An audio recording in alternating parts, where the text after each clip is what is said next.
इगतपुरी तहसील कार्यालयावर ओबीसी बचाव समितीचं आंदोलन तुम्ही बघत आहात। ओबीसी समाजाचं फक्त एवढंच म्हणणं आहे की मराठा समाजाला आरक्षण द्या, परंतु ओबीसी समाजाच्या आरक्षणाला कोणत्याही प्रकारचा धक्का लागता कामा नये अशी त्यांची भूमिका आहे। तर आपण जाणून घेऊया नेमकी त्यांच्या भूमिकेविषयी काय सांगाल, तुमची भूमिका थोडक्यात सांगा। आज ओबीसी मोर्चा प्रत्येक तालुका वाईज चालू आहे। संपूर्ण राज्यात आणि जिल्ह्यात मराठा समाजाला आरक्षण मिळावा ही प्रामुख्याने ओबीसी समाजाची पहिल्यापासून मागणी आहे। पण ओबीसी समाजाला कुठलाही धक्का न लागता तर मराठा समाजाला आरक्षण देण्यात यावं। त्याचबरोबर आधीच ओबीसीला 17% आरक्षण, त्यातही 350 जाती आधीच ओबीसींच्या ताटात कमी आहे। त्यातही अजून काही लोक असे अर्जफाटे करतायत न्यायालयामध्ये। माननीय सर्वोच्च न्यायालयात ओबीसींची बाजू मांडण्यासाठी सरकारने तज्ज्ञ वकिलांची टीम उभी करावी, जेणेकरून ओबीसींची बाजू न्यायालयात मांडता येईल आणि आपल्या ओबीसी बांधवांना ओबीसी आरक्षणाला धक्का न लागता मराठा समाजाला आरक्षण देण्यात यावं।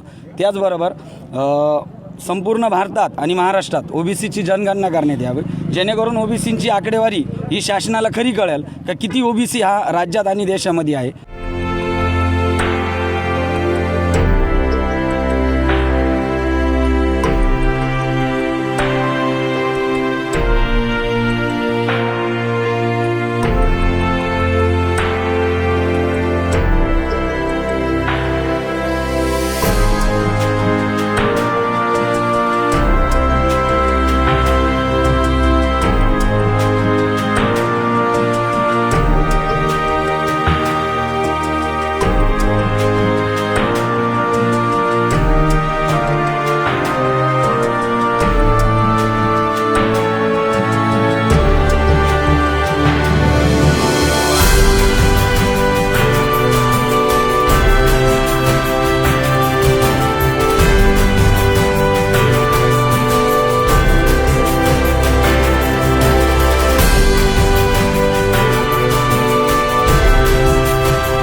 तर यांची सरळ भूमिका आहे, मराठा समाजाला आरक्षण मिळावं, परंतु ओबीसी समाजाच्या आरक्षणाला धक्का न लागता।